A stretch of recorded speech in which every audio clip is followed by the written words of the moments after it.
Thank you so much for making this time to hop into the call.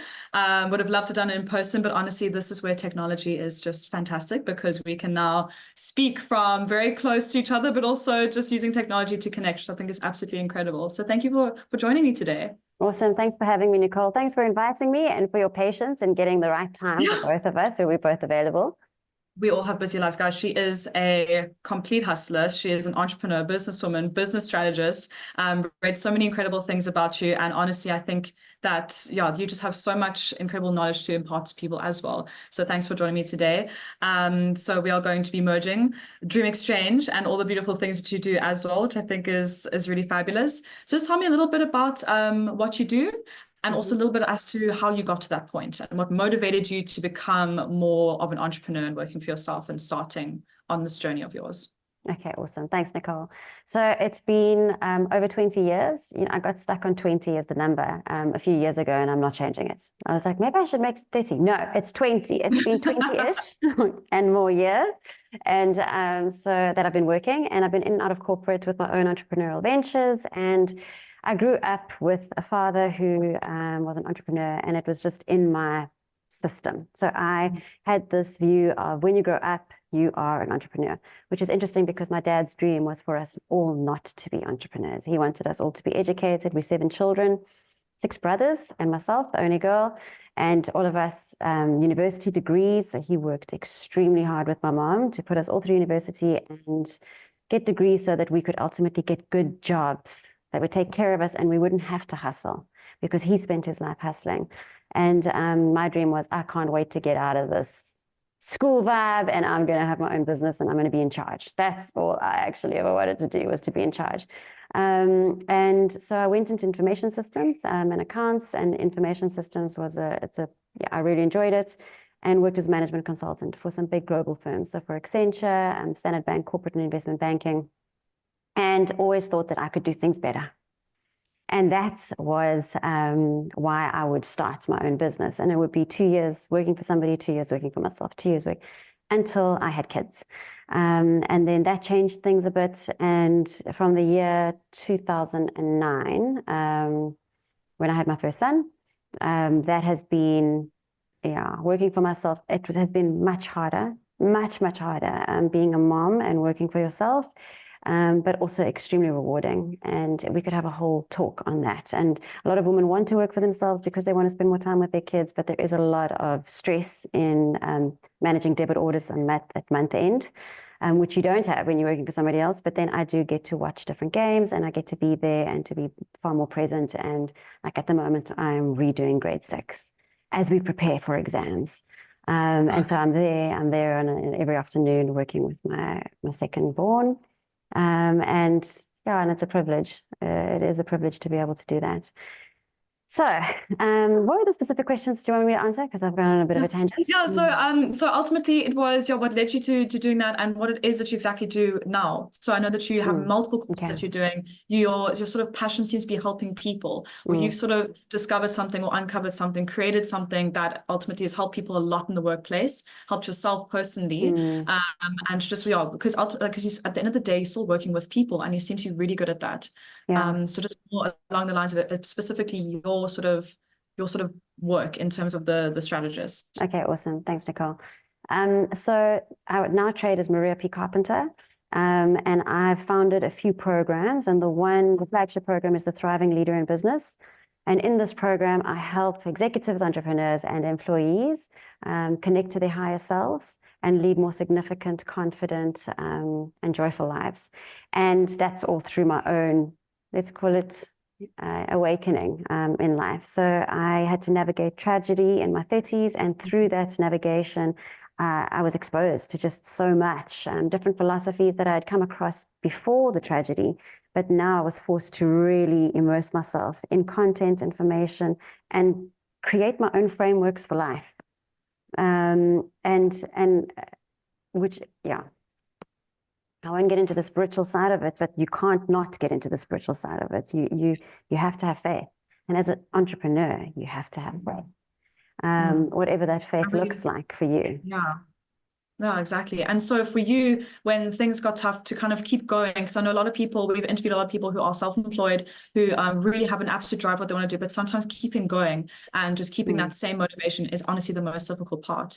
So if you sort of realistically, as a self-employed entrepreneur, like what is it like to really just keep going? So you must know that it's absolutely normal. So you don't want to expect the bad days, but when they come, and they will, you know that it's going to be okay and you're going to get through it. And how you get through it is, so you want to be able to have a body of evidence available to you to lean on, so that your faith is a natural, it's automatic. I automatically believe everything's working out for me. I automatically know that this is just a phase, this too will pass. So how do I do it? I need a community. So I've been a bit of a nomad with my family. We were in Johannesburg, we lived in Cyprus, now we're in Cape Town, and even in Cape Town, we've been in I love that. What a beautiful way to Belvedere, Glencairn, and we're just moving. We are expert packing up and moving house family. We've become experts at this. So how do you have a community around you that is not stuck in the economic, political environment of the world? So a lot of the community that I rely on are virtual. It's a virtual community. And if people are not at the same level as me, and often they're not, because we're at different life stages, even in my immediate circle of best friends, very few have got their own businesses. A lot of them are working in corporate South Africa or corporate somewhere. Okay. And I love them dearly. But we have very different challenges in our day-to-day lives, And I need people who are experiencing the same challenges as me, who are going to say, it's going to be okay. In fact, look at my life. I've done it. So to make sure I've got that, I follow people. Yeah. I follow people. So they kind of act as my mentors. They will never meet me, but they help me daily. So I'm very deliberate in who I follow, who I read, avid reader.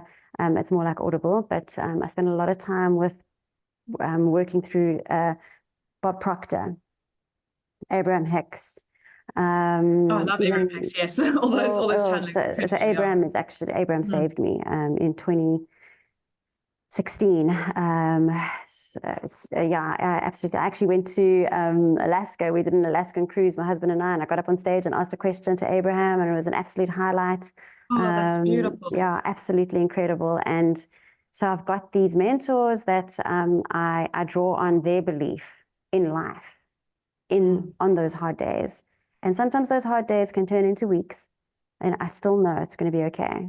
And it's just an initiation. This is an initiation, because I've had really hard ones that I could not change, and I couldn't, and it was in my destiny to experience those incredibly hard days, which were dark nights of the soul.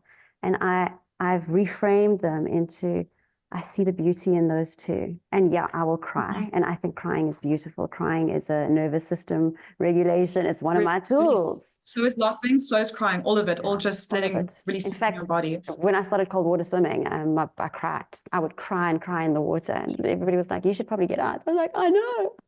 I should, but that's good for me. So to keep going, exactly. To keep going, you would say like your immediate environment, so the things that you surround yourself with emotionally, spiritually, physically, like going into cold water, putting yourself in situations where people uplift you, following people and mentors. But you also seem like the kind of person, when you've gotten to a stage where you can be a mentor to someone else. So if you were to let's say had like maybe even talking to me or talking to people that are watching this now, what would be sort of just a small nugget of wisdom, a small little pearl to give to someone who's starting out, and maybe a bit afraid, maybe a bit scared to kind of jump into the world of self-employment and then hopefully entrepreneurship? What would be your little takeaway for someone who'd like to get some motivation to do that? When I wanted to learn how to drive a car, I found it really, really hard. It was, by the way, these were not automatic cars that we were driving. And I had passed 18, and 18, my brothers were there like the day before they turned 18. They already could drive. And I was 18 and still did not know how to drive. And I just thought, wow, this is so hard. And I looked around me and I thought, every single person on this planet can drive. If they can do it, I know I can. And it was a trick that I used in my mind. I thought, well, if they can, and I mean, I was a teenager, so I used to use words like, well, if that fool can do it, I know I can. And I had very strong views about the fools. I come from East London. Everybody was a fool except me. And I'm like, I guess I was also a fool. Yeah. And I used the same trick when I lived in London. Was in my late 20s and definitely could not afford the gyms in paying British pounds. And everybody ran on the streets. And I thought, no, I never got a running gene. You either get born a runner or you're not. And I wasn't born a runner. And I thought, well, you better start running if you want to do anything of fitness in this place. And I looked around and I thought, wow, grannies, grandpas, people with kids, she looks like she's limping. She doesn't even look like she's running. And they were running every single day. Well, if they can do this, Maria, maybe you can too. And I found out that like we've all born with the running gene. It's not really a thing. And so I use these tricks. So you must know, you're starting out, look around. Look at the people. Don't look at the Facebook stories that people are posting and oh my gosh, they're so wonderful. And even on LinkedIn, it's a bit of a show. Just look around, go to the stores in your area, just go to the shops. These are normal people. Anybody can start their own business and make it work. Anybody. Just like anybody can work for somebody and do well. Anybody. The question is, what do you want? What do you want? And how you're going to do it and how you're going to go after it? Yeah. Before the how. So Nicole, even before that, just your desire, getting so clear on what it is that you actually want. And then the passion follows. So we spoke about the regenerative farmer and he brings his passion and then he's going to be a huge, enormous success because he is so passionate. But that's because he has got such clarity on what brings him joy and what he wants to bring to the world. He knows. So when and you he's opening up a clear channel as well as to what he really wants to do. Yes, it's all through the desire. Get so clear on what it is that you want. And then everything else will fall into place. But first, decide. Yeah, that's my advice. Know that you can and get clear on what you want.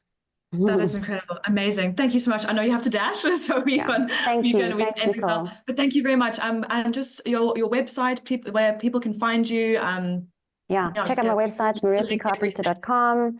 The programs that are currently running are on there, but I've also got one-on-one sessions. So if you want clarity in your business, I do work on a one-on-one basis.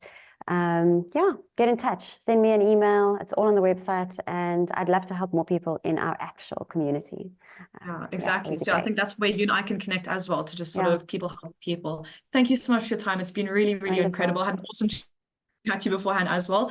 And we'll stay in touch. Thank you. Thank you. Thanks, Nicole. And thanks for everything that you're doing for the community with this group. I think people like you can help. I think people like you can help just make people just really believe in themselves. I think that's because it all starts with you. So thank you for sharing that. Thanks, Nicole.